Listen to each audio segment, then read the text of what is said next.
नमस्कार। आज हम चर्चा करेंगे सोच समाज की चैनल में दिल्ली सरकार के कपटल पर जो पेश की गई है सीएजी की रिपोर्ट, और उसमें बताया गया है कि पिछली सरकार ने क्या क्या कमियां की थी, किस तरह से उन्होंने काम करने से लापरवाहियां बरती। और इस रिपोर्ट के बारे में हम एक विशेष बात आपको बताना चाहते हैं कि जब इस रिपोर्ट को हमने देखा और पढ़ा तो हमने ये पाया कि ये तो केवल एक ऐसा दस्तावेज है जिसमें ये कहा गया है कि ये होता तो वो होता, ये ना होता तो वो ना होता, और ये सब कुछ चर्चाएं की गई है। इसमें यह नहीं बताया गया कि किस जगह अगर ऐसा कर लेते तो इतना नुकसान हो जाता, इतना फायदा हो जाता, ये नहीं किया तो इतना नुकसान हो गया।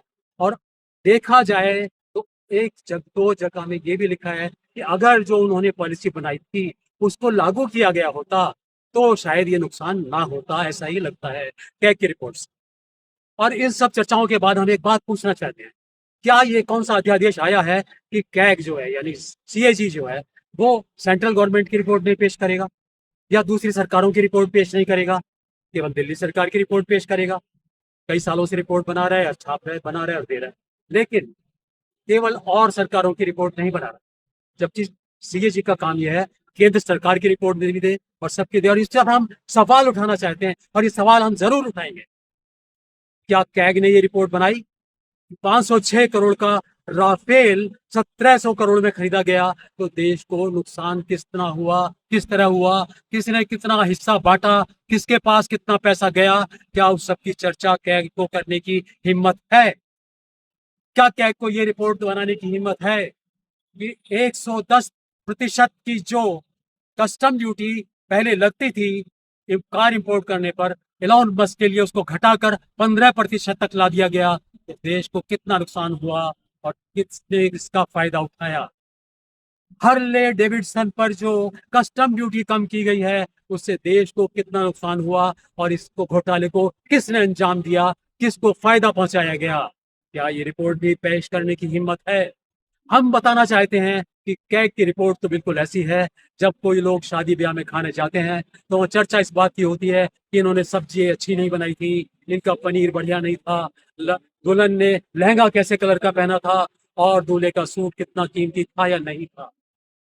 वहां दो परिवारों का मिलन हुआ, इस पर चर्चा नहीं होती। दो दिलों का मिलन हुआ, वो उनके लिए इंपॉर्टेंट नहीं होता, लेकिन चर्चा इन्हीं बातों पर उलझ कर रह जाती है। इसी तरह कैग की रिपोर्ट भी यही हमें बताती है कि सरकार ने ये नहीं किया वो किया।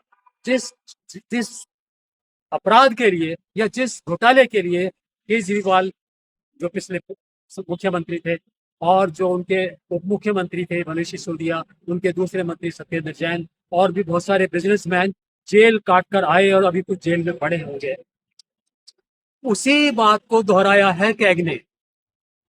और अभी तक ये निश्चित पता है कि अभी तक ईडी छान नहीं पाई कि घोटाला किधर किसने कैसे किया।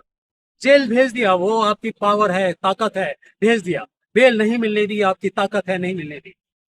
अब कैग की रिपोर्ट भी उसी रिपोर्ट को जो अखबारों में सैकड़ों बार छप चुकी है, दिल्ली की जनता जानती है अच्छी तरह से क्या था क्या नहीं था, और सामने कुछ निकल कर नहीं आ रहा। तो ये कहना बेकार है कि कैग की रिपोर्ट में से कोई ऐसा जिन निकलेगा जो पिछली सरकार को ध्वस्त कर देगा, उसकी छवि को और ज्यादा बिगाड़ेगा। ऐसा कुछ नहीं होने वाला है।